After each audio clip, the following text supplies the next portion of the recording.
The Bible passage we will be exploring today is from Luke chapter 23, verses 32 to 49.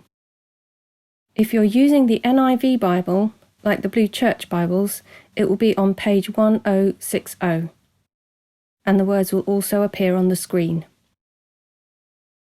So that's Luke 23, verses 32 to 49. 2 other men, both criminals, were also led out with him to be executed. When they came to the place called the Skull, they crucified him there, along with the criminals, one on his right, the other on his left. Jesus said, "Father, forgive them, for they do not know what they are doing." They divided up his clothes by casting lots. The people stood watching, and the rulers even sneered at him. They said, "He saved others. Let him save himself, if he's God's Messiah, the chosen one." The soldiers also came up and mocked him. They offered him wine vinegar and said, "If you are the king of the Jews, save yourself." There was a written notice above him which read, "This is the King of the Jews." One of the criminals who hung there hurled insults at him. "Aren't you the Messiah? Save yourself and us." But the other criminal rebuked him.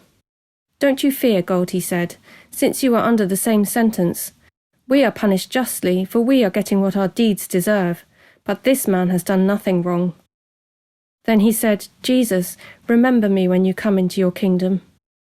Jesus answered him, "Truly, I tell you, today you will be with me in paradise." It was now about noon, and darkness came over the whole land until 3 p.m, for the sun stopped shining, and the curtain of the temple was torn in two.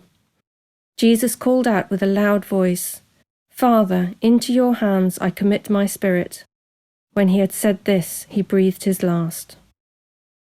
The centurion, seeing what had happened, praised God and said, "Surely this was a righteous man." When all the people who had gathered to witness this sight saw what took place, they beat their breasts and went away. But all those who knew him, including the women who had followed him from Galilee, stood at a distance watching these things. In the rest of the New Testament, we hear lots more about what happened for us through Jesus' death on the cross. Paul writes that God made him who had no sin to be sin for us, so that in him we might become the righteousness of God.